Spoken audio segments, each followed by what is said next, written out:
Decode presented by KEI Wires and Cables. विकसित भारत का विकसित wire. Co-powered by Mongia Steel, steel का बादशाह. पंजाब नेशनल बैंक, भरोसे का प्रतीक. In association with JK Smart Tire. Save fuel, stay safe. PIMR Indore joins India's elite universities, bringing global top 20 standards. Doctor ortho Ayurvedic oil एवं capsule अब दर्द भी घुटने टेकेगा. मुल्तानी पश्मीना, अपने हक का खाओ, सब कुछ पचाओ. सभी पशुपालकों की पसंद, देश का नंबर 1 कपिला पशु आहार. सूर्या है तो भरोसा है. Prakash Surya steel tubes and pipes.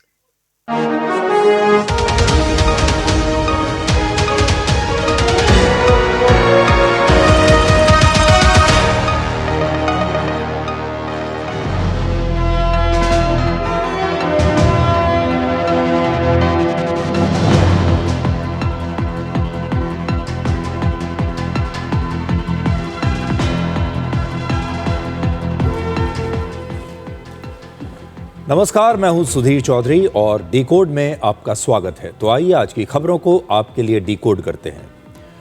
Cockroach आंदोलन में सोनम वांगचुक 19 दिनों से भूख हड़ताल पर हैं, लेकिन अब यह आंदोलन पूरी तरह से मोदी सरकार के विरोधियों ने हाईजैक कर लिया है। अभिजीत दीपके अब अश्लील कॉमेडी करने वाले कॉमेडियंस, बॉलीवुड के छोटे मोटे एक्टर्स और एक खास विचारधारा वाले लोगों को मंच देकर सोनम वांगचुक के अनशन को एक प्रकार से बर्बाद कर रहे हैं। दुर्भाग्य यह है कि ऐसे लोगों को सोनम वांगचुक की सेहत से ज्यादा चिंता सोशल मीडिया पर अपने व्यूज और लाइक्स की है। इसके बाद हम आपको चीन के ऐसे पुरुषों की कहानी सुनाएंगे जिन्हें शादी के लिए आजकल दुल्हन नहीं मिल रही, क्योंकि चीन में पुरुषों की संख्या महिलाओं से कहीं ज्यादा हो चुकी है। ये लोग अब बांग्लादेश और पाकिस्तान जैसे देशों में जाकर दुल्हन खरीद रहे हैं, जिसे लेकर अब चीन ने एक नई चेतावनी जारी की है कि ऐसा मत करिए। इसके साथ ही चीन ने एआई बॉयफ्रेंड्स और एआई गर्लफ्रेंड्स पर पाबंदी लगा दी है। चीन को डर है कि अगर लोग एआई पर ज़रूरत से ज़्यादा निर्भर हो गए तो इंसानी रिश्ते आगे चलकर कमज़ोर पड़ सकते हैं। और भारत के लोग गर्म दिनों के बाद अब गर्म रातों से भी परेशान हैं, और इसकी वजह से भारत के लोगों की हर साल औसतन एक व्यक्ति की 65 से 93 घंटे की नींद कम हो गई है। एक नई रिपोर्ट के मुताबिक क्लाइमेट चेंज और गर्मी की वजह से दुनिया भर में हर व्यक्ति साल में औसतन अब 56 घंटे कम सो रहा है। आप में से भी बहुत सारे ऐसे लोग होंगे जिन्हें रात में गर्मी की वजह से गहरी नींद नहीं आती होगी, और इसकी वजह से आप अगले दिन सुस्त रहते हैं और ठीक से काम नहीं कर पाते। आज इस समस्या के बारे में आपसे बात करेंगे, लेकिन सबसे पहले सोनम वांगचुक के बारे में आपको बताते हैं। उनकी भूख हड़ताल को आज 19 दिन हो चुके हैं और उनका वजन लगभग 9 किलोग्राम कम हो चुका है। डॉक्टर्स ने 59 वर्ष के सोनम वांगचुक के स्वास्थ्य को लेकर गंभीर चिंता जताई है और चेतावनी दी है कि उनका शरीर अब ऐसी स्थिति में पहुंच गया है जहां लंबे समय तक भूखे रहने पर उनका भूखे रहने का जो असर है वो शरीर के अंगों पर पड़ सकता है। इस समय उनकी हालत स्थिर है और शरीर में पानी की कोई कमी नहीं है। डॉक्टर्स की एक टीम 24 घंटे अब उनकी निगरानी कर रही है। आज दिल्ली हाई कोर्ट ने भी कहा है कि सोनम वांगचुक के स्वास्थ्य को लगातार मॉनिटर किया जाए। सरकारी डॉक्टर्स हर दिन उनके स्वास्थ्य की जांच करें और जरूरत पड़ने पर तुरंत उनका इलाज किया जाए। कोर्ट ने यह भी कहा कि देश के हर इंसान की जिंदगी कीमती है और सरकार को उसे बचाने की पूरी कोशिश करनी चाहिए। सरकार की तरफ से सॉलिसिटर जनरल तुषार मेहता ने कहा है कि हर दिन सोनम वांगचुक के स्वास्थ्य की जांच की जा रही है और सरकारी डॉक्टर्स की राय के आधार पर ही उनकी जान बचाने के लिए जो भी जरूरी होगा सरकार करेगी। एक दिन पहले ही हाईकोर्ट में एक जनहित याचिका दायर करके सोनम वांगचुक की जान बचाने के लिए सरकार से तुरंत दखल देने की मांग की गई थी, और आज इसी याचिका पर दिल्ली हाईकोर्ट में सुनवाई हो रही थी, जिसके बाद हाईकोर्ट ने यह कहा। अब हम आते हैं इस आंदोलन के पर और आपको बताते हैं कि इस आंदोलन में क्या कमियां रह गई हैं। किसी भी आंदोलन की असली ताकत होती है उससे जुड़े हुए लोग और उनकी विश्वसनीयता। अभिजीत दीपके के इस आंदोलन की 2 सबसे बड़ी कमियां हैं। एक, इस विरोध प्रदर्शन में शामिल होने के लिए 1000 लोग भी नहीं आए, यानी इसे जन आंदोलन नहीं कहा जा सकता, क्योंकि इसमें शामिल होने वाले लोगों की संख्या बहुत ही मामूली है। और दूसरा, जो लोग अपना समर्थन देने के लिए यहां आ भी रहे हैं, उनकी अपनी खुद की विश्वसनीयता और छवि देश की नजरों में काफी खराब है। अभिजीत दीप के इस आंदोलन का मैनेजमेंट ठीक से करने में नाकाम रहे हैं, और यही कारण है कि इस आंदोलन में गंभीरता की बहुत कमी दिखाई देती है। अब जरा ये देखिए कि इस आंदोलन का समर्थन आखिर कौन कौन से लोग कर रहे हैं।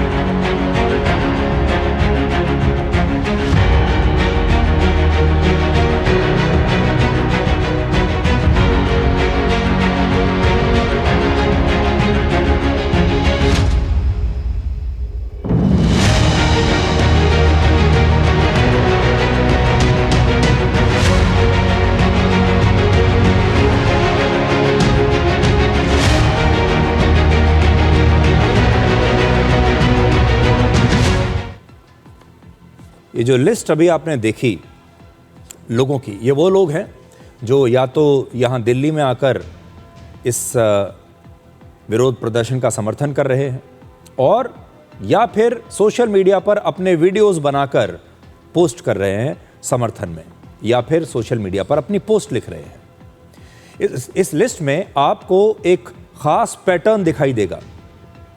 ये सभी वो लोग हैं जो आज से नहीं बल्कि वर्ष 2014 से ही हर मुद्दे पर मोदी सरकार का विरोध करते आए हैं।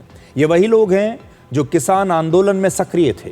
ये वही लोग हैं जो CAA यानी नए नागरिकता कानून का विरोध कर रहे थे और कहते थे कि हम कागज नहीं दिखाएंगे। इस आंदोलन में भी यही लोग नजर आए थे। इनमें से सभी लोग अवार्ड वापसी गैंग के सदस्य रहे हैं, जिन्हें भारत में इस समय हर चीज से शिकायत है, चाहे नोटबंदी हो, चाहे कोविड का लॉकडाउन हो, चाहे कोविड की वैक्सीन हो या ऑपरेशन सिंदूर हो। इन लोगों ने हर बार अपने ही देश का विरोध किया है। मतलब ये कि सोनम वांगचुक भले ही ये कह रहे हों कि ये भूख हड़ताल वो देश के छात्रों के लिए कर रहे हैं, लेकिन असल में अब ये मोदी विरोधियों का एक मंच बन चुका है।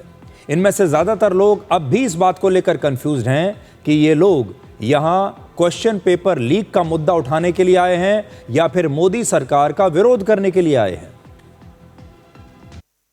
Farmers, minorities. This is about rights of anyone who has their own mind to think. This government does not want you to think. They don't want you to have a mind, and I think it's high time we all challenge it. And that's why I'm here. अब देखिए, जो कुणाल कामरा जैसे comedian हैं, ये असल में इस आंदोलन का बड़ा नुकसान कर रहे हैं, क्योंकि इन्हें जानकारी का बहुत अभाव है। इन्हें खुद नहीं पता कि ये यहाँ क्यों आए हैं। ये खुद नहीं जानते कि ये आंदोलन किस लिए किया गया है, इसलिए ये खुद भी कंफ्यूज्ड हैं और लोगों को भी कंफ्यूज कर रहे हैं। ये तो कहते हैं कि ये माइनॉरिटी के लिए भी है, किसानों के लिए भी है। ये जो पूरा आंदोलन है ये असल में मोदी सरकार के खिलाफ है, जबकि ये आंदोलन हो रहा है छात्रों के लिए। अब आप खुद सोचिए, छात्रों के लिए किए जा रहे जिस आंदोलन में समय रैना और कुणाल कामरा जैसे अश्लील कॉमेडी करने वाले लोग हों, प्रकाश राज, नसरुद्दीन शाह और शबाना आजमी जैसे पुराने मोदी विरोधी फिल्मी कलाकार हों, अरुंधति रॉय और स्वरा भास्कर जैसे लोग हों जो अपने देश विरोधी बयानों के लिए मशहूर हैं, विशाल ददलानी और अनुराग कश्यप जैसे खास विचारधारा को सपोर्ट करने वाले फिल्मी लोग हों, क्या आप उस आंदोलन की मंशा, उसके चरित्र और उसकी गंभीरता पर सवाल नहीं उठाएंगे कि ये एक जैसी विचारधारा के लोग, एक ही गुट के लोग वापस फिर से एक ही मंच पर कैसे आ गए? अभिजीत दीपके की सबसे बड़ी कमी यह है कि वो ऐसे लोगों को एक मंच देकर सोनम वांगचुक के 19 दिन के अनशन को बर्बाद कर रहे हैं और देश के करोड़ों छात्रों को भी धोखा दे रहे हैं, क्योंकि अब ये विरोध प्रदर्शन जो चल रहा है इसने एक नया मोड़ ले लिया है। अब ये मोदी विरोध की तरफ मुड़ गया है, अब ये राजनीतिक हो चुका है। अब इसका छात्रों से कोई लेना देना नहीं। अगर मीडिया में कुछ पत्रकार इन लोगों की आलोचना करते हैं मेरे जैसे, या इनसे मुश्किल सवाल पूछ लेते हैं, तो ये मीडिया की निष्पक्षता पर सवाल उठाने लगते हैं। कहने लगते हैं कि मीडिया तो बिक गया, क्योंकि इन्हें वही मीडिया पसंद है जो इनके पक्ष में बोले। इन्हें वही मीडिया पसंद है जो इनसे कोई सवाल न करे। इन्हें वो मीडिया पसंद है जो 24 घंटे लगातार इन्हें कवरेज दे। वो लोग इनके लिए निष्पक्ष हैं, वो असली मीडिया है, और जो इनसे सवाल पूछ ले उन्हें ये मीडिया नहीं मानते। लेकिन क्या आज आप सभी लोग इस आंदोलन में शामिल होने वालों को निष्पक्ष कह सकते हैं? ये कहते हैं मीडिया निष्पक्ष नहीं है, लेकिन ये जो लोग यहां आए हैं, क्या ये निष्पक्ष हैं? अभिजीत दीपके को ऐसे लोगों को इस आंदोलन में शामिल करना चाहिए था जो वाकई हर विचारधारा के लोगों के बीच सम्मानजनक हैं, जो निष्पक्ष हैं, जो किसी खास विचारधारा से नहीं आते, जो लोग हर हाल में भारत से प्यार करते हैं। ऐसे लोगों को यहां लाना चाहिए था, तब इस आंदोलन की विश्वसनीयता बनती, लोग इस पर विश्वास करते। किसी भी देश के कलाकार, एक्टर्स, संगीतकार, लेखक और बुद्धिजीवी उस देश और समाज की सबसे बड़ी ताकत होते हैं। इन लोगों की जिम्मेदारी होती है कि समाज को तोड़ें नहीं बल्कि जोड़ें, हर हाल में अपने देश के साथ खड़े रहें। लेकिन अभिजीत दीपके ने अपनी जो टीम बनाई है उसमें सिर्फ पुराने जाने पहचाने भारत विरोधियों को रखा है, और इसीलिए हम ये कह रहे हैं कि छात्रों के लिए चलाए गए इस आंदोलन को अभिजीत दीपके और उनके साथियों की विचारधारा ने अब हाईजैक कर लिया है, और ये राजनीतिक विचारधारा है, और ये सभी लोग अब एक प्रकार से सोनम वांगचुक से धोखा कर रहे हैं। अनशन तो उनसे करवा रहे हैं। 19 दिन से सोनम वांगचुक बैठे हैं भूख हड़ताल पर, लेकिन उनके आसपास जो लोग हैं उनकी मंशा कुछ और है। यह आंदोलन छात्रों के लिए होना चाहिए था, लेकिन यह खास विचारधारा के आंदोलन जीवियों का एक छोटा और सस्ता मंच बनकर रह गया है। अब यहां राजनीति के अलावा कुछ नहीं हो रहा। आज का दिन अभिजीत दीपके के लिए एक बड़ा दिन माना जाएगा, क्योंकि आज उनके गुरु अरविंद केजरीवाल खुद उनसे मिलने के लिए इस मंच पर आ गए। क्योंकि इसी आम आदमी पार्टी से अभिजीत दीपके ने एक ज़माने में अपनी राजनीति की इंटर्नशिप की थी, और आज खुद आम आदमी पार्टी के सबसे बड़े नेता केजरीवाल उनसे मिलने के लिए उनके मंच पर आए। आज अभिजीत दीपके को वो सब कुछ मिल गया जिसकी वजह से उन्होंने शायद इस आंदोलन की शुरुआत की थी। उनके अपने गुरुजी आ गए। आज अरविंद केजरीवाल सोनम वांगचुक से भी मिले, और उन्होंने कहा कि अब सोनम वांगचुक को भारत का नया शिक्षा मंत्री बना देना चाहिए।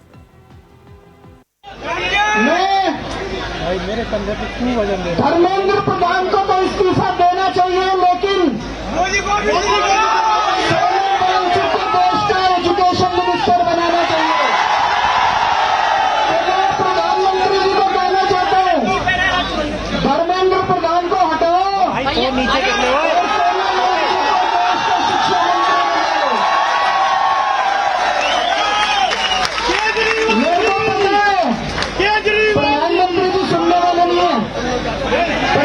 प्रधानमंत्री जी करेंगे नहीं, क्यों नहीं करेंगे? उनको डर लगता है मैं सोनम वांगचुक कोई क्रांतिकारी चीज ना कर दे। अरविंद केजरीवाल कह रहे हैं कि सोनम वांगचुक को भारत का नया शिक्षा मंत्री बनाना चाहिए। वो ये कहना भूल गए कि उन्हें भी भारत का प्रधानमंत्री बना दिया जाए। उनके मन में तो यही बात है कि मुझे प्रधानमंत्री बना दो और सोनम वांगचुक को नया शिक्षा मंत्री बना दो। हमारा देश दुनिया का सबसे बड़ा लोकतंत्र है, और यहाँ किसी भी मुद्दे पर आंदोलन करने का अधिकार देश के सभी लोगों को है, हर नागरिक को है। कोई भी आंदोलन कर सकता है, कोई भी किसी विषय को उठा सकता है। लेकिन कॉकरोच आंदोलन के जो नेता हैं, उन्हें किसी समस्या को एक खास विचारधारा और राजनीतिक चश्मे से नहीं देखकर निष्पक्ष होकर देखना चाहिए। जब वो निष्पक्ष आंदोलन करेंगे, एक ईमानदार आंदोलन करेंगे, तो जनता और सरकार उसका संज्ञान जरूर लेगी। दूसरी बात यह है कि भारत संविधान से चलता है। यहाँ जनता द्वारा चुनी हुई सरकारें हैं, अदालतें हैं और सुप्रीम कोर्ट है। 150 करोड़ के इस देश में 400 से 500 लोगों की भीड़ इकट्ठा करना कोई बड़ी बात नहीं। सोशल मीडिया पर किसी आंदोलन को लेकर कुछ हजार पोस्ट करवाना, वीडियोस बनाकर पोस्ट कर देना कोई बड़ी बात नहीं। अगर सरकार ऐसे आंदोलनों का संज्ञान लेने लगे तो भारत में हर गांव और हर शहर में ऐसे न जाने सैकड़ों हजारों आंदोलन होने लगेंगे, और इस प्रकार के नेता ये धमकी देने लगेंगे कि मेरी मांगे मानो वरना मैं आत्महत्या कर लूंगा। आपको मणिपुर की इरोम शर्मिला याद है? इरोम शर्मिला ने लगभग 16 साल तक अनशन किया था, लेकिन मनमोहन सिंह की सरकार ने उनकी मांग तब भी नहीं मानी। बाद में इरोम शर्मिला ने चुनाव भी लड़ा और उस चुनाव में उन्हें सिर्फ 90 वोट मिले थे। बुरी तरीके से वो चुनाव हार गई थी। अगर कॉकरोच पार्टी चाहती है कि सोनम वांगचुक अगले शिक्षा मंत्री बने तो उन्हें खुलकर राजनीति में आना चाहिए, चुनाव लड़ना चाहिए, और अगर वो जीत जाते हैं और अपनी सरकार बनाते हैं तो फिर अपनी सरकार में वो जिसे चाहे मंत्री बना सकते हैं, उन्हें पूरी छूट है।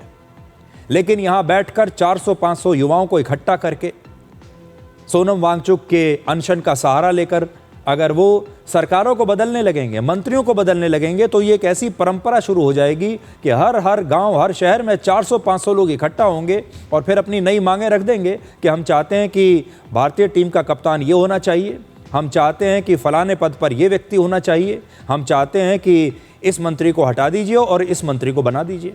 ये तो अभी सिर्फ एक मंत्री को हटाने की बात कर रहे हैं। अभी तो एक मंत्री को हटा दिया तो फिर ये भी बताएंगे कि अब हम ये चाहते हैं कि इसे नया मंत्री बनाया जाए। यानी पूरे मंत्रिमंडल का जो गठन है वो यहां जंतर मंतर से होने लगेगा। वर्ष 2014 में मोदी सरकार आने के बाद भारत में आंदोलनों और विरोध प्रदर्शनों की एक नई सीरीज शुरू हो गई। कमाल की बात यह है कि हर कुछ महीनों में आंदोलन का एक नया सीजन शुरू हो जाता है, कभी किसी विषय पर, कभी किसी विषय पर, और फिर इन्हीं पुराने चेहरों के साथ एक नए आंदोलन की मार्केटिंग और पैकेजिंग की जाती है। कभी ये लोग अवार्ड वापसी करने लगते हैं, कभी आतंकवादियों को एक स्कूल टीचर का मासूम बेटा बताते हैं, भारतीय सेना पर सवाल उठाते हैं, ऑपरेशन सिंदूर में भारत के कितने विमान गिरे उसकी संख्या पूछते हैं, और पूरी दुनिया में भारत की हर उपलब्धि का ये मजाक उड़ाते हैं। आप अगर देखेंगे, चाहे आप CAA का आंदोलन देख लीजिए, अवार्ड वापसी जब हुई थी वो पूरी मुहिम देख लीजिए, आप जब भी भारत विरोधी कोई कैंपेन चला है उसमें आपको यही चेहरे बार बार नजर आएंगे। वर्ष 2021 में प्रधानमंत्री मोदी ने खुद ऐसे लोगों के लिए एक शब्द का प्रयोग किया था और वो था आंदोलन जीवी। यानी ये वो लोग हैं जिनकी खुराक ही ऐसे आंदोलनों से आती है। श्रमजीवी, बुद्धिजीवी, ये सारे शब्दों से परिचित हैं। लेकिन मैं देख रहा हूं कि पिछले कुछ समय से इस देश में एक नई जमात पैदा हुई है, एक नई बिरादरी सामने आई है, और वो है आंदोलन जीवी। ये जमात आप देखोगे, वकीलों का आंदोलन है वो न वहां नजर आएंगे, स्टूडेंट का आंदोलन है वो वहां नजर आएंगे, मजदूर का आंदोलन है वो वहां नजर आएंगे, कभी पर्दे के पीछे, कभी पर्दे के आगे। एक पूरी टोली है जी जो आंदोलन जीवी है। वो आंदोलन के बिना जी नहीं सकते हैं और आंदोलन से जीने के लिए रास्ते खोजते रहते हैं। हमें ऐसे लोगों को पहचानना होगा कि वो जो सब जगह पे पहुंच करके और बड़ा आइडियोलॉजिकल स्टैंड दे देते हैं, गुमराह कर देते हैं, नए नए तरीके बता देते हैं। देश आंदोलन जीवी लोगों से बचे, इसके लिए हम सबको, और ये उनकी ताकत है। उनका क्या है, खुद खड़ा नहीं कर सकते चीजें, किसी की चल रही तो जाके बैठ जाते हैं, वो अपना जो जितने दिन चले चल जाता है उनका। ऐसे लोगों को पहचानने की बहुत आवश्यकता है। ये सारे आंदोलन जीवी परजीवी होते हैं। इसलिए हम तो अभिजीत दिपके से यही कहना चाहेंगे कि अगर वो छात्रों के लिए आंदोलन कर रहे हैं वाकई, तो उन्हें पहली बात तो ये है विचारधारा के मामले में निष्पक्ष रहना चाहिए, और दूसरा ईमानदार रहना चाहिए। तभी इस देश के लोग और इस देश की सरकार उनके इस आंदोलन का संज्ञान लेंगी। उनकी जो शिकायत है कि सरकार तो संज्ञान ही नहीं ले रही, हमें बातचीत के लिए बुला ही नहीं रही, इसलिए नहीं बुलाया जा रहा है ऐसे लोगों को क्योंकि इनके पास ना तो निष्पक्षता है और ना ईमानदारी है। सोनम वांगचुक स्वस्थ रहें, सही रहें, ये हम सब चाहते हैं। कोई नहीं चाहता कि सोनम वांगचुक का स्वास्थ्य खराब हो। हम भी उनके शुभचिंतक हैं और हम चाहते हैं कि सोनम वांगचुक बिल्कुल ठीक रहें। इस देश की तरक्की में जो भी योगदान वो देना चाहते हैं वो दें, लेकिन सोनम वांगचुक के इस अनशन का मिसयूज नहीं होना चाहिए, और उन्हें भी ये देखना चाहिए कि कहीं ऐसा तो नहीं कि कुछ मुट्ठी भर लोग उनका राजनीतिक इस्तेमाल कर रहे हों अपने फायदे के लिए। हमारे देश में बहुत सारे बदलाव आते रहते हैं जिनके बारे में कोई बात ही नहीं करता। हमारे देश में अगर आप देखें जो नेगेटिव चीज़ें होती हैं, जहाँ कमियां रह जाती हैं, उसके बारे में तो तुरंत लोग बात करते रहते हैं। लेकिन धीरे धीरे धरातल पर जो नए बदलाव आ रहे हैं, चेंजेस आ रहे हैं, उनके बारे में कोई बात नहीं करता। इसलिए अब हम आपको ये बताते हैं कि कैसे प्रधानमंत्री मोदी धीरे धीरे हमारे देश की पुरानी व्यवस्था में ऐसे नए और सकारात्मक बदलाव ला रहे हैं जो आम लोगों के जीवन में वाकई मायने रखते हैं। आपको याद होगा पहले किसी शहर में जब देश के प्रधानमंत्री जाया करते थे, चाहे कोई भी प्रधानमंत्री हो, तो उनका स्वागत फूल मालाओं से होता था। उनके सम्मान में बड़े बड़े बैनर्स लगाए जाते थे, बड़े बड़े पोस्टर्स लगाए जाते थे। और जब उनकी यात्रा खत्म हो जाती थी तो ये बैनर्स, ये पोस्टर्स, ये फूल पत्ते, सब चीज़ें जो थीं ये सड़कों पर पड़ी रहती थी और शहर गंदा हो जाता था। लेकिन अब प्रधानमंत्री मोदी जहां भी जाते हैं वहां पर उनका स्वागत साफ सुथरी सड़क और स्वच्छ शहर से किया जाता है। और इस अभियान का नाम दिया गया है स्वच्छता से स्वागत। यानी प्रधानमंत्री मोदी ने कहा है कि अब आप मेरा स्वागत स्वच्छता से कीजिए। प्रधानमंत्री के दौरे से पहले सिर्फ कार्यक्रम स्थल ही नहीं बल्कि उसके आसपास की सड़कें, उसके आसपास के सार्वजनिक स्थान और पूरे इलाके में एक सफाई अभियान चलाया जाता है जिसमें आम लोग भी शामिल होते हैं। किसी भी शहर की पहचान सिर्फ बड़ी बड़ी इमारतों से नहीं होती बल्कि उसकी साफ सुथरी सड़कें, वहाँ रहने वाले लोगों की जिम्मेदारी होती है। और कोई भी शहर जो है वो साफ होना चाहिए। सरकार का संदेश है कि स्वागत सिर्फ फूलों से नहीं बल्कि स्वच्छ शहर से होना चाहिए। इससे पहले प्रधानमंत्री मोदी ने 2 अक्टूबर 2014 को महात्मा गांधी की जयंती पर स्वच्छ भारत मिशन की शुरुआत की थी और अब स्वच्छता से स्वागत अभियान इसी सोच का अगला पार्ट है। इसका संदेश साफ है कि सफाई सिर्फ सरकार की नहीं बल्कि हर नागरिक की भी जिम्मेदारी है। और अब प्रधानमंत्री मोदी अगर खुद भी कहीं पर जा रहे हैं तो उस इलाके की पूरी सफाई पहले होनी चाहिए और बाद में भी उनका समारोह समाप्त होने के बाद भी इस इलाके की पूरी सफाई होनी चाहिए, ताकि जो उनका स्वागत है वो सिर्फ फूल मालाओं से ना हो, पोस्टर्स और बैनर से ना हो, बल्कि इस स्वच्छता से उनका स्वागत हो जिससे पूरे शहर का फायदा हो।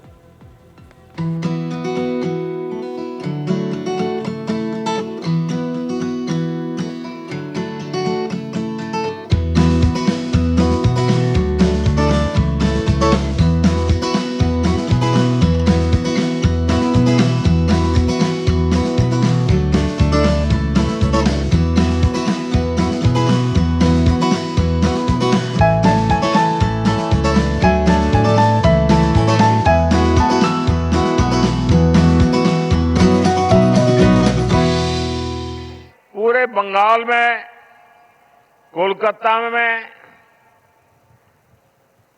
यहां बने स्वच्छता के योग के लिए भी कोलकाता वासियों की सराहना करूंगा। ये अद्भुत पहल है स्वच्छता से स्वागत।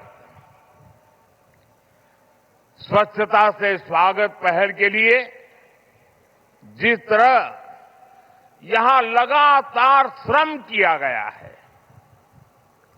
नागरिक कर्तव्य निभाया गया है, वो सभी देशवासियों के लिए आज एक बहुत बड़ी प्रेरणा बन गया है। तो देखिए, खास बात यह है कि हाल ही में प्रधानमंत्री मोदी जब गुजरात गए, पश्चिम बंगाल गए, राजस्थान गए, हरियाणा गए, पंजाब गए, तो हर जगह इसी तरह शहरों को और उन तमाम स्थानों को जहां पर उन्हें जाना था स्वच्छ बनाकर इस स्वच्छता से उनका स्वागत किया गया। और जो वहां का स्थानीय प्रशासन होता है, बीजेपी के जो स्थानीय कार्यकर्ता हैं, बीजेपी के नेता, यहाँ आप देखिए पश्चिम बंगाल के मुख्यमंत्री खुद सफाई कर रहे हैं, हरियाणा के मुख्यमंत्री खुद यहाँ पर सफाई कर रहे हैं, स्वच्छता अभियान में शामिल हो रहे हैं। इससे देश के लोगों को एक बड़ा सकारात्मक संदेश जाता है। अगर इस देश में आप बड़े बड़े नेताओं को इस प्रकार से सफाई करते देखेंगे, अपने राज्य के मुख्यमंत्री को सफाई करते हुए देखेंगे, तो आपको भी अपने कर्तव्यों की याद आएगी और इस बहाने पूरा देश साफ रहेगा। ये हमारे देश की एक बहुत बड़ी चुनौती है और हमारा मानना है कि देश के हर शहर को अब यही परंपरा अपनानी चाहिए जिसकी शुरुआत प्रधानमंत्री मोदी ने खुद से की है, अपने आप से की है।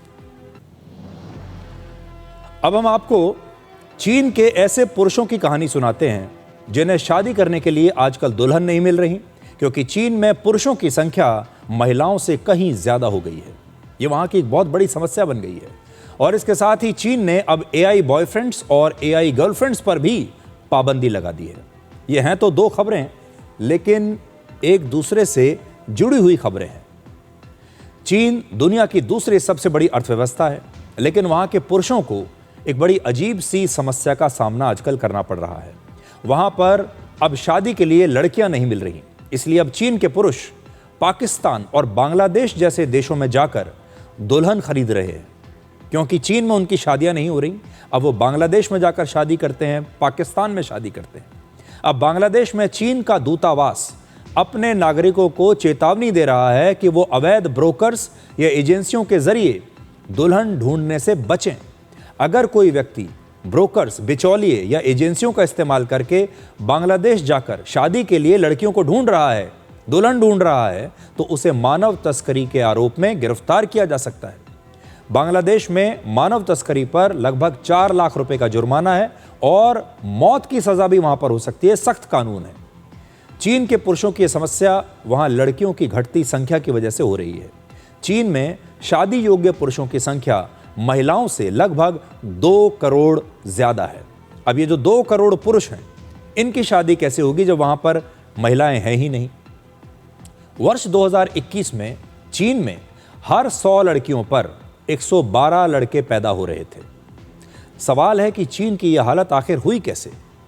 तो आपको याद होगा, वर्ष 1979 में 1979 में चीन ने 1 चाइल्ड पॉलिसी अपनाई थी, जिसमें वहां पर कोई भी परिवार एक ही बच्चा पैदा कर सकता है। इस नीति का मकसद आबादी को कंट्रोल करना था और देश की आर्थिक तरक्की को बढ़ावा देना था। लेकिन 4 दशक के बाद चीन को इस नीति के कई ऐसे नतीजे भुगतने पड़े जिनकी उन्होंने कभी कल्पना भी नहीं की थी। चीन एक पुरुष प्रधान समाज है और जब माता पिता को सिर्फ एक ही बच्चा रखने की इजाज़त दी गई तो वो अक्सर लड़का ही चाहते हैं। चीन में बहुत सारे परिवार लड़के की चाह में कन्या भ्रूण हत्या करवाते रहे, इसलिए लड़कियों को उन्होंने पैदा ही नहीं होने दिया, क्योंकि हर परिवार को लड़का ही चाहिए था। अगर एक ही बच्चा वो रख सकते हैं तो उन्होंने सोचा कि वो लड़का ही होना चाहिए। इसका नतीजा ये हुआ कि धीरे धीरे पुरुषों की संख्या महिलाओं से काफ़ी ज़्यादा हो गई और अब बहुत सारे पुरुषों को शादी के लिए लड़कियां मिल ही नहीं रहीं। चीन में इन पुरुषों को लेफ्ट ओवर मैन यानी बचे हुए पुरुष कहा जाता है। अब चीन के लाखों पुरुष दूसरे देशों में दुल्हन ढूंढने जा रहे हैं और इसमें पाकिस्तान और बांग्लादेश सबसे आगे है। इन दोनों देशों के चीन के साथ बड़े अच्छे संबंध भी हैं और दोनों ही देश काफ़ी गरीब भी हैं, इन्हें पैसे की ज़रूरत है। आज पाकिस्तान और बांग्लादेश चीन के इन बचे हुए पुरुषों के लिए दुल्हनों का एक बहुत बड़ा बाजार बन चुके हैं। तो ये एक चीन में बड़ी समस्या पैदा हो गई है। इसी के साथ चीन में पुरुषों को शादी के लिए लड़कियां तो नहीं मिल रही, इसलिए वहां के पुरुषों में अब एआई गर्लफ्रेंड्स का चलन बहुत तेजी से बढ़ा है। अब जब असली लड़की नहीं मिल रही तो बहुत सारे पुरुषों ने, बहुत सारे लड़कों ने एआई गर्लफ्रेंड्स बना ली। लेकिन अब चीन की सरकार ने इस पर भी रोक लगा दी है। अब तक चीन में कई ऐसे एआई ऐप्स थे जो अपने यूजर्स के साथ एआई बॉयफ्रेंड्स और एआई गर्लफ्रेंड्स की तरह बातें करते थे। चीन ह्यूमनॉइड्स बनाता है और वहां पर बहुत सारे लोग अब एआई गर्लफ्रेंड्स और एआई बॉयफ्रेंड्स रखने लगे। इंसानी गर्लफ्रेंड और बॉयफ्रेंड की जरूरत ही नहीं रही। लेकिन अब चीन की बाइट डांस, अलीबाबा और टेंसेंट जैसी बड़ी बड़ी कंपनियों ने अपनी एआई पार्टनर जैसी सर्विसेज को या तो बंद कर दिया है या फिर उसके कई फीचर्स पर उन्होंने रोक लगा दी है। चीन की सरकार के मुताबिक अगर लोग एआई पर जरूरत से ज्यादा निर्भर हो गए तो इंसानी रिश्ते कमजोर पड़ जाएंगे और लोगों के बीच अकेलापन और मानसिक समस्याएं बढ़ सकती हैं। इसी वजह से ये नए नियम बनाए गए हैं ताकि एआई सर्विसेज देने वाली कोई भी कंपनी, कोई भी एआई टेक्नोलॉजी कंपनी इंसानों की भावनाओं का गलत फायदा ना उठा सके। हालांकि इसका मतलब ये नहीं है कि चीन में एआई पर पूरी तरह से पाबंदी लग गई हो। कस्टमर सर्विस, दूसरे अन्य काम या फिर सामान्य जानकारी के लिए पहले की तरह ही वहां एआई का इस्तेमाल होता रहेगा। एआई लोगों की मदद तो कर सकता है, लेकिन अगर कोई इंसान पूरी तरह से एआई पर निर्भर हो जाए तो असली रिश्तों और मानसिक स्वास्थ्य पर इसका बहुत बुरा असर पड़ सकता है।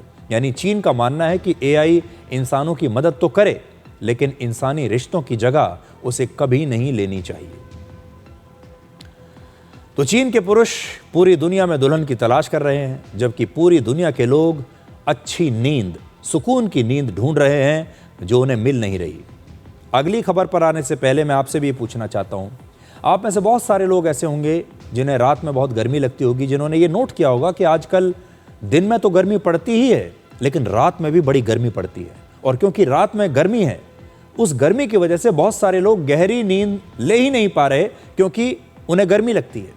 और इसका बहुत बुरा असर आपके जीवन पर, आपके मानसिक स्वास्थ्य पर और आपके शरीर पर पड़ता होगा। अगर आप भी उनमें से एक हैं तो ये खबर है आपके लिए। दुनिया भर में गर्मी अब बढ़ती जा रही है। क्लाइमेट चेंज की वजह से लोगों की नींद कम हो रही है। अमेरिका की एक संस्था क्लाइमेट सेंट्रल ने अपनी नई स्टडी में बताया है कि क्लाइमेट चेंज और गर्मी की वजह से दुनिया में हर व्यक्ति की एक साल में औसतन 56 घंटे नींद कम हो गई है। और भारत के बड़े शहरों में 65 से 93 घंटे तक प्रति व्यक्ति एक आदमी की पूरे साल में नींद कम हो गई है। इसे स्लीप लॉस कहते हैं, मतलब आपकी नींद का नुकसान, आपकी नींद कहीं चली गई है। यह रिसर्च वर्ष 2020 से 2025 के बीच की गई, 5 साल ये रिसर्च चली और इसमें दुनिया भर के 1338 शहरों को शामिल किया गया। इस रिसर्च में भारत के भी 100 से ज्यादा शहर शामिल हैं। हमारे देश में चेन्नई शहर में हर व्यक्ति रात में औसतन हर साल 93 घंटे कम सो रहा है। मुंबई में प्रति व्यक्ति एक व्यक्ति औसतन एक साल में 84 घंटे कम सो रहा है। कोलकाता में 80 घंटे और दिल्ली में लोग 66 घंटे अब कम सो रहे हैं।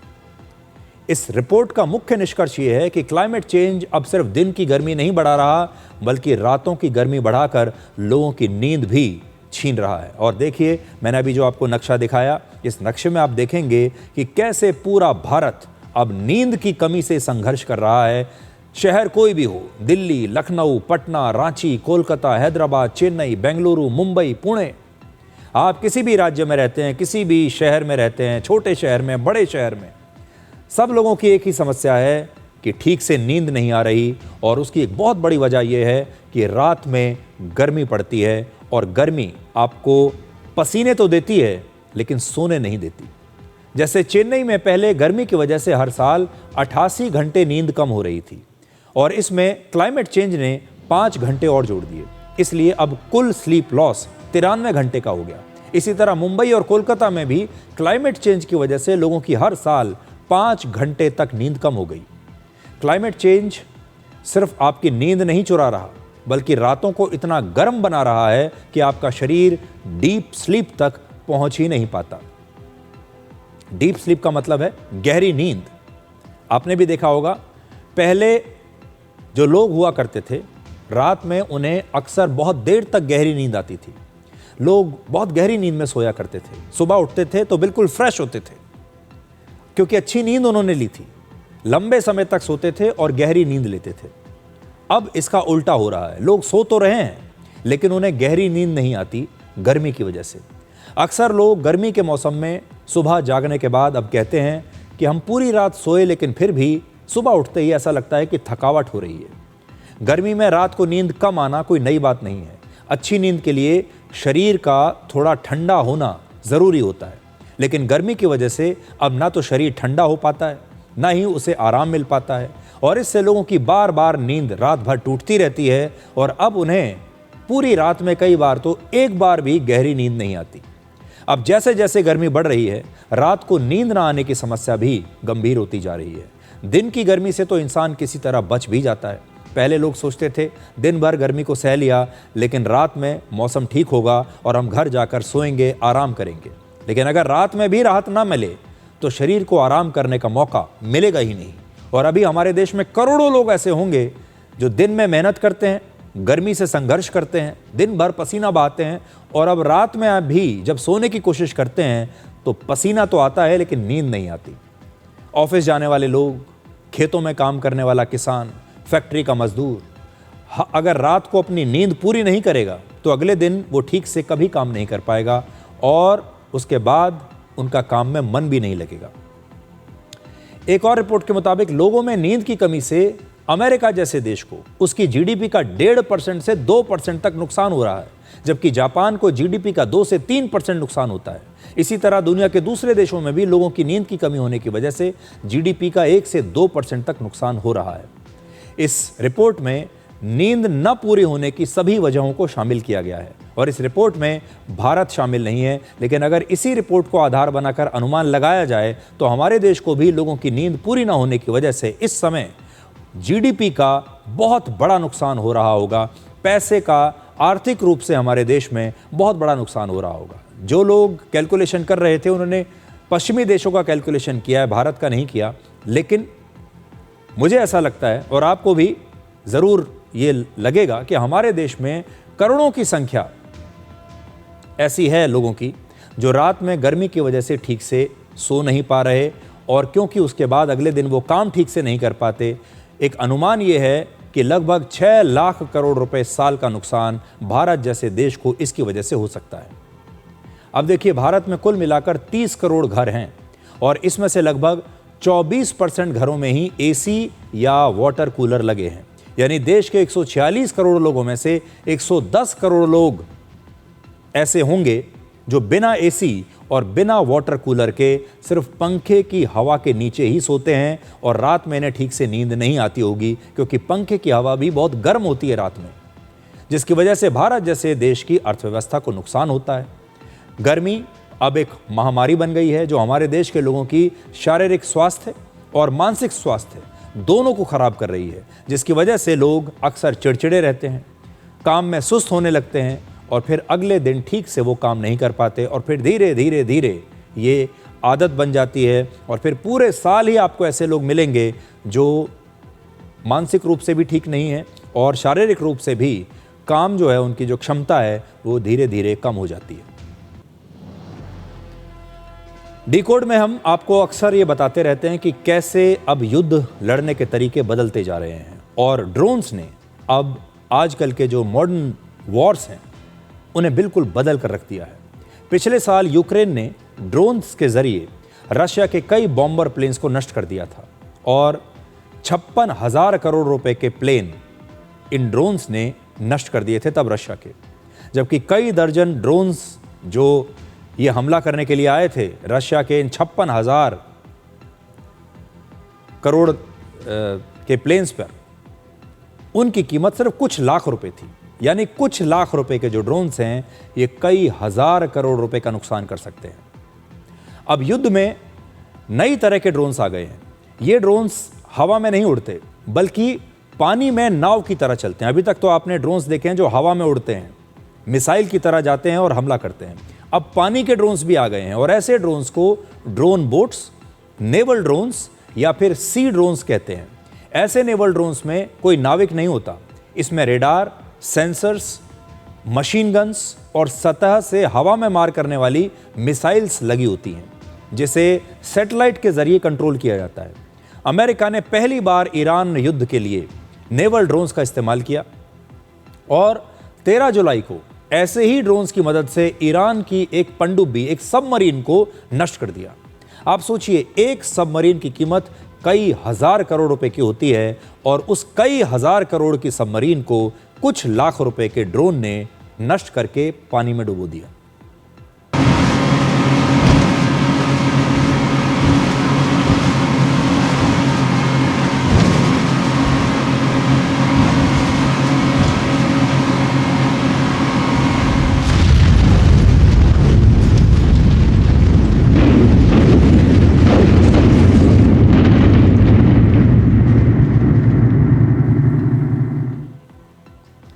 इससे पहले अमेरिका ने ऐसे ही नेवल ड्रोन का इस्तेमाल करके ईरान हमले में नष्ट हुए अपने अपाचे हेलीकॉप्टर के पायलट्स को भी बचाया था। ईरान के हमले में जब अमेरिका का एक अपाचे हेलीकॉप्टर नष्ट हो गया तो उसके पायलट्स समुद्र में कूद गए और उस समय अमेरिका ने इन्हें बचाने के लिए कोई शिप नहीं भेजा बल्कि नेवल ड्रोन भेजा, जिस पर ये पायलट्स बैठकर सुरक्षित वापस आ गए। इसी हफ्ते यूक्रेन ने भी जिस तरह से नेवल ड्रोन का इस्तेमाल किया वो किसी हॉलीवुड की एक्शन फिल्म की तरह था। इसमें यूक्रेन का एक नेवल ड्रोन रशिया के समुद्री तट पर पहुंचता है और उसमें से एक हथियारबंद रोबोट नीचे उतरकर रशिया के इलाके में चला जाता है। आप ये पूरी तस्वीर देखिए, आपको ऐसा लगेगा जैसे आप हॉलीवुड की कोई एक्शन फिल्म देख रहे हैं जिसमें भविष्य के युद्ध के बारे में बताया गया है।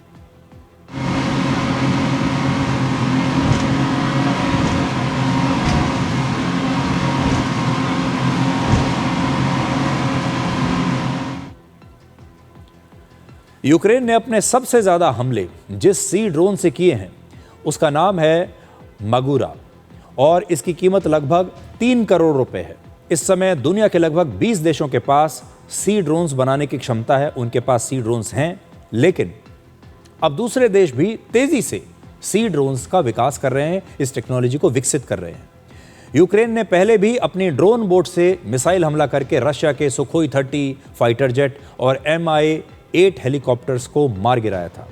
भविष्य में सी ड्रोन से हजारों ऐसे आर्म्ड रोबोट्स युद्ध लड़ने के लिए कहीं भी भेजे जा सकते हैं। आप अंदाजा लगाइए, कल्पना कीजिए कि ये सी ड्रोन्स पानी में चलते हैं, ये एक तरह की बोट है, इसमें बड़ी संख्या में हथियारबंद रोबोट्स बैठे हैं और ये पानी के जरिए किसी भी देश में प्रवेश कर गए और उसके बाद ये हथियारबंद जो रोबोट्स हैं ये उस देश की सीमा में प्रवेश कर सकते हैं और हमला कर सकते हैं। ये जो ड्रोन्स हैं ये पारंपरिक वॉरशिप से कहीं ज़्यादा सस्ते हैं, तेज़ हैं और ख़तरनाक हैं और इनमें सैनिकों की जान को भी कोई खतरा नहीं, सैनिकों की तो कोई आवश्यकता ही नहीं है। भविष्य में युद्ध पूरी तरह से AI द्वारा नियंत्रित रोबोट्स के जरिए लड़े जा सकते हैं। भारत इन युद्धों का हिस्सा तो नहीं है, लेकिन हमें युद्ध के इस बदलते तरीके पर नज़र ज़रूर रखनी चाहिए। इन बदलती टेक्नोलॉजी, इन बदलते हथियारों पर हमें भी नज़र रखनी होगी ताकि हम पीछे ना रह जाएं। अब बात करते हैं भारत के सबसे बड़े धार्मिक आयोजनों में से एक की। ओडिशा के पुरी में आज से भगवान जगन्नाथ की पवित्र रथ यात्रा की शुरुआत हो गई। तस्वीरें बहुत भव्य हैं, हम आपको दिखाना चाहते हैं। पुरी की जगन्नाथ रथ यात्रा लगभग 900 वर्षों से लगातार आयोजित की जा रही है। जगन्नाथ मंदिर का निर्माण 12वीं शताब्दी में कराया गया था और मंदिर बनने के बाद से इस रथ यात्रा के नियमित रूप से आयोजित होने के प्रमाण हमें मिलते हैं। इस रथ यात्रा का उल्लेख स्कंद पुराण, ब्रह्म पुराण सहित कई धार्मिक ग्रंथों में मिलता है। सनातन परंपरा में इस रथ यात्रा का बहुत ही विशेष महत्व है। ये दुनिया के सबसे बड़े धार्मिक आयोजनों में से एक है। भगवान जगन्नाथ अपने बड़े भाई बलभद्र और बहन सुभद्रा के साथ भव्य रथों पर श्री मंदिर से बाहर निकलते हैं, अपनी मौसी के घर यानी गुंडीचा मंदिर जाते हैं और फिर वहां पर वो 7 दिनों का प्रवास करते हैं, 7 दिनों तक वहां रहते हैं। श्री मंदिर से गुंडीचा मंदिर की दूरी लगभग 3 किलोमीटर है और इसी दौरान लाखों श्रद्धालु रथ की रस्सी को खींचते हैं। आपको आज इस रथ यात्रा की ये भव्य तस्वीरें देखनी चाहिए।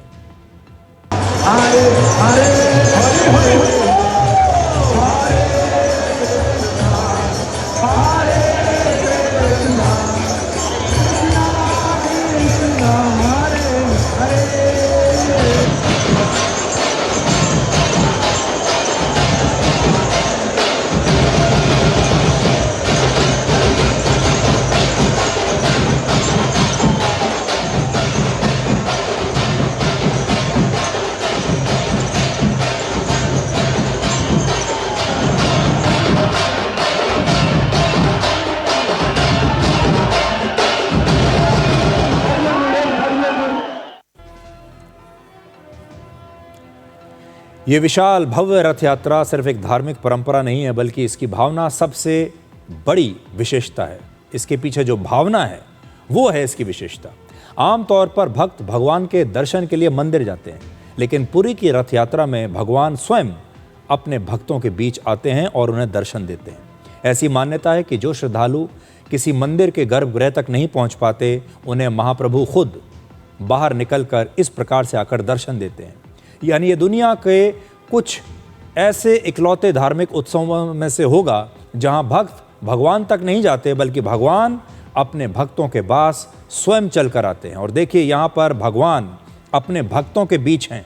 सड़कों से निकल रहे हैं ताकि दोनों तरफ जो भक्त हैं, इनमें से बहुत सारे भक्त ऐसे भी होंगे जो मंदिर तक नहीं जा सकते अपने भगवान के दर्शन करने के लिए, अब भगवान उन्हें दर्शन देने के लिए स्वयं आए। भगवान जगन्नाथ जिस रथ पर यात्रा करते हैं उसे विशेष लकड़ियों से बनाया जाता है। रथ यात्रा शुरू होने से ठीक पहले पुरी के गजपति महाराजा सोने की झाड़ू से रथ के आसपास सफाई करते हैं। सोने की झाड़ू से रास्ते को साफ करना आस्था और सम्मान का प्रतीक है, जबकि गजपति महाराज खुद झाड़ू लगाकर समानता और विनम्रता का संदेश पूरी दुनिया को देते हैं। ये देखिए कैसे झाड़ू से मार्ग को साफ किया जा रहा है। ये भी देखिए, देखने वाली तस्वीरें हैं।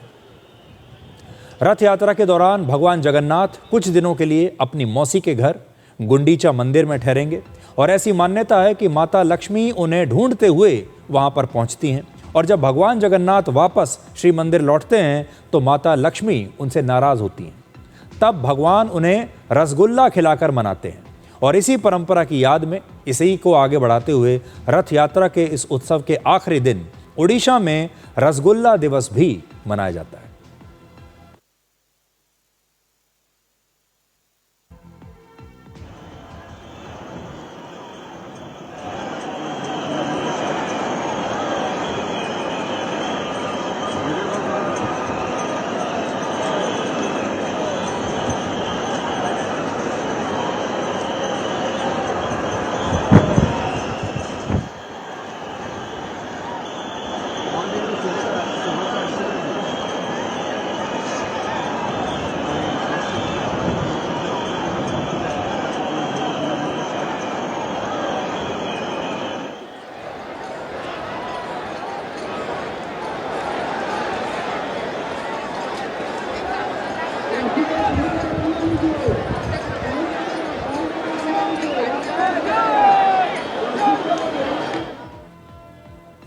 तो अगर आप इस यात्रा का हिस्सा नहीं बन पाए, अगर आप भगवान के दर्शन नहीं कर पाए, तो अपनी स्क्रीन के ज़रिए आप जहां भी हैं आप भगवान के दर्शन कर सकते हैं। आजकल world cup, football world cup के फाइनल के बारे में चारों तरफ चर्चा हो रही है। 19 जुलाई को फुटबॉल वर्ल्ड कप का फाइनल मुकाबला अर्जेंटीना और स्पेन के बीच खेला जाएगा, लेकिन इस मैच से पहले इन तस्वीरों की बड़ी चर्चा हो रही है पूरी दुनिया में। आप पहले इन तस्वीरों को देखिए और फिर हम आपको इस तस्वीर की पूरी कहानी सुनाएंगे।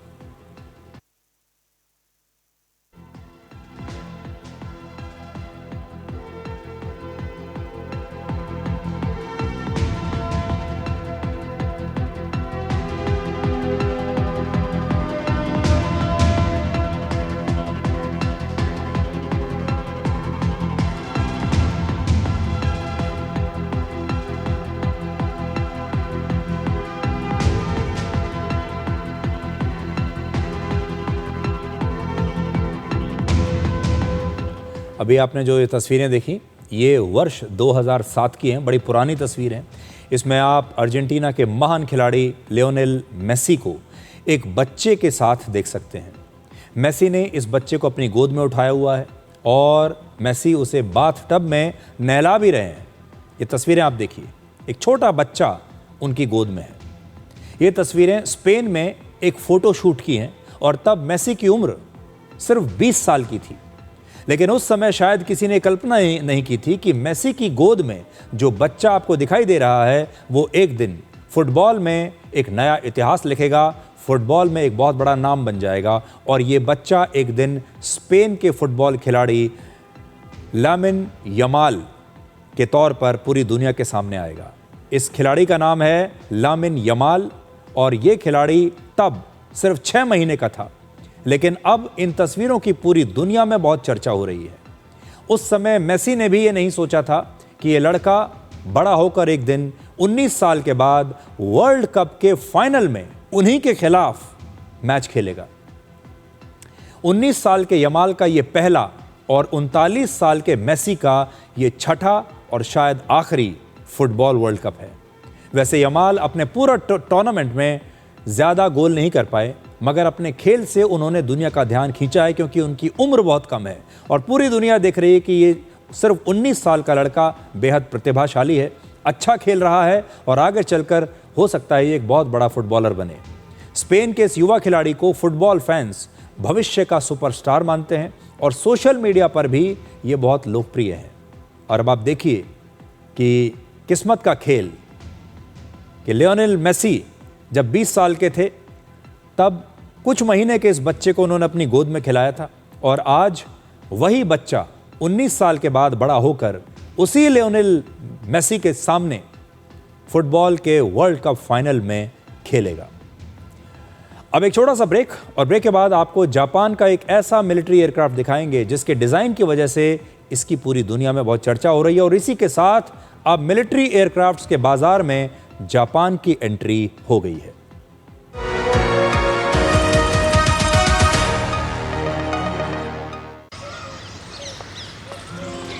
नंदिका, क्या हुआ? शॉर्ट सर्किट हो गया। यहाँ स्पेशलिस्ट की जरूरत है। मामूली वायर्स नहीं, वायर्स का specialist. KEI wires and cables, her tension सहे चलती रहे। अपने घर का सपना अब और भी आसान। PNB होम लोन के साथ पाएं आकर्षक ब्याज दर सिर्फ 7.20% से शुरू। EMI सिर्फ 679 प्रति लाख से और प्रोसेसिंग फीस बिल्कुल निल। तो इंतजार कैसा? अपने सपनों को दीजिए अपना पता। Punjab national bank, the name you can bank upon. Hindustan मिले हिंदुस्तान से। जय हो देश हो विदेश हो जेके हो। देश का tyre JK tyre. PIMR Indore joins India's elite universities, bringing global top 20 standards at a 32 years academic legacy. Learn to lead high quality education in management, commerce and law. Table के ऊपर तो जब भी खाता है दबा के खाता है। ये भाई साहब सब पचा देते। पर दिक्कत तो उन्हें आती है जो टेबल के नीचे से खाता। मुल्तानी पश्मीना, अपने हक का खाओ, सब कुछ पचाओ।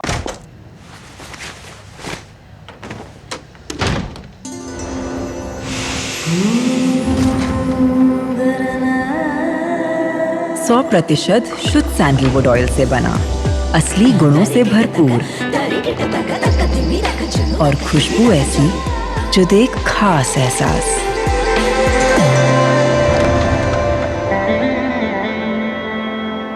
मैसूर सैंडल सोप, मेरा रॉयल ब्यूटी रिचुअल। अरे कब से समझा रही हूँ, फिर भी आशीर्वाद की क्वालिटी है हाय, फिर मेरा बजट है टाइट। अरे बैग के बाहर QR कोड स्कैन करो, बैग के अंदर यूनिक कोड पाओ और 80 रुपए का कैश बैक ले जाओ। आशीर्वाद शुद्ध चक्की आटा, कैश बैक और क्वालिटी का वादा, लिख के ले लो। ये कड़े इम्तिहानों से नहीं डरता, इसे सालों का तजुर्बा है।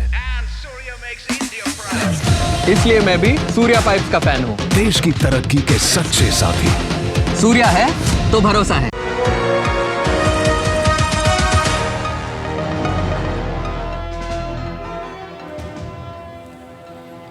अमेरिका और ईरान के बीच जो युद्ध चल रहा है, इससे पहले रशिया और यूक्रेन के बीच जो युद्ध चल रहा था, ये युद्ध तो इन दो देशों के बीच में है, लेकिन पूरी दुनिया के जो देश हैं वो अब अपने युद्ध की नई नई तैयारियों में लग गए हैं और इन युद्धों से वो बहुत चीज़ें सीख रहे हैं। और जापान भी एक ऐसा ही देश है जिसने अभी अपनी नई प्रकार की तैयारियां शुरू कर दी हैं। इस समय जापान के इस इलेक्ट्रॉनिक वॉरफेयर विमान की पूरी दुनिया में बहुत चर्चा हो रही है, जैसे अभी आप देख रहे हैं। इसका नाम है EC-2 और ये अपने डिज़ाइन की वजह से बड़ी चर्चा में है। इसका बड़ा अजीबोगरीब सा डिज़ाइन है और ये ऐसा विमान है जो युद्ध में बिना एक गोली चलाए दुश्मन को ढेर कर सकता है।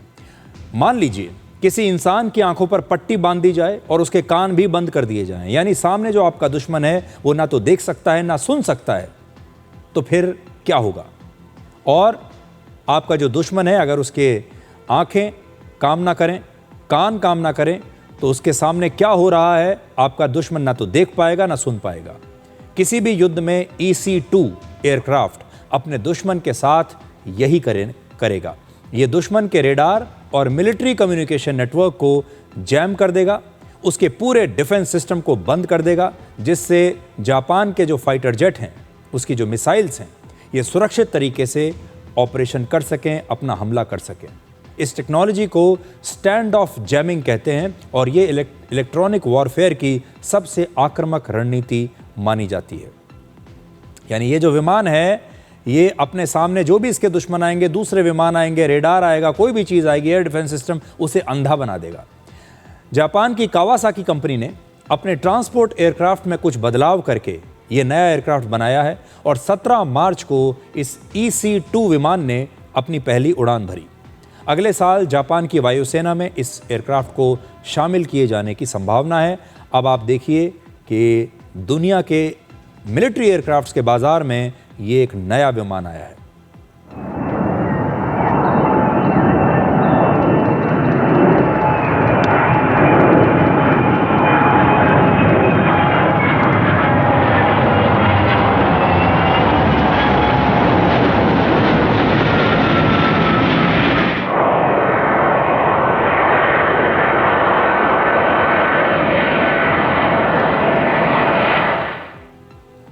आप अगर देखेंगे तो इस विमान का जो आकार है, जिसका जो शेप है, वो जापान के किसी सूमो पहलवान की तरह, सूमो रेसलर की तरह दिखती है। दिलचस्प बात यह है कि ये वही कावासाकी कंपनी है जो बाइक्स भी बनाती है। आपको याद होगा 1990 के दशक में ये बाइक भारत में भी बहुत बिका करती थी। कावासाकी की एंट्री भारत के बाज़ारों में हुई थी और आप में से बहुत सारे लोगों ने कावासाकी की बाइक्स खरीदी भी होंगी। वही कंपनी ये हवाई जहाज़ भी बनाती है। अब एक छोटा सा ब्रेक और ब्रेक के बाद डिकोड जिंदगी में आपको दिखाएंगे आज का विचार।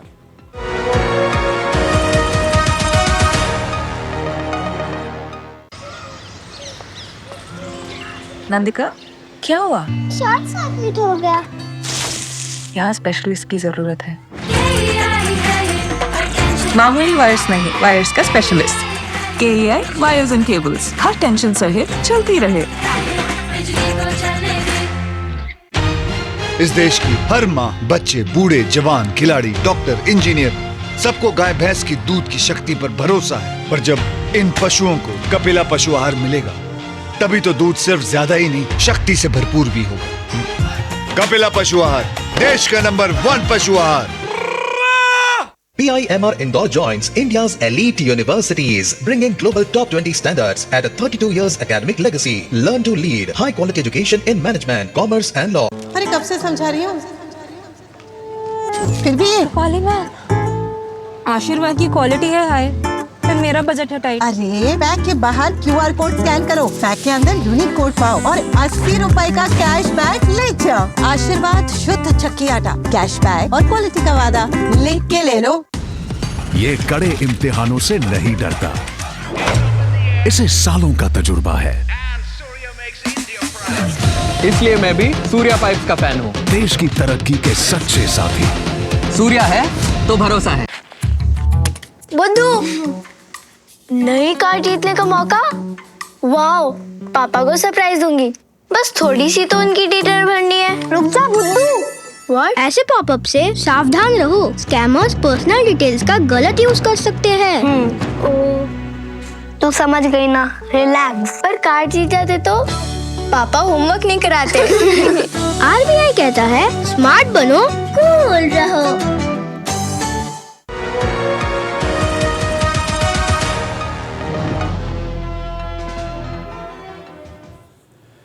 तो आज के लिए डिकोड में इतना ही। अब आपसे हमारी अगली मुलाकात होगी कल रात 9 बजे। तब तक आप खुश रहिए, सुरक्षित रहिए, स्वस्थ रहिए। और मजबूत होने का मज़ा ही तब है जब सारी दुनिया आपको कमज़ोर करने में लगी हो। नमस्कार।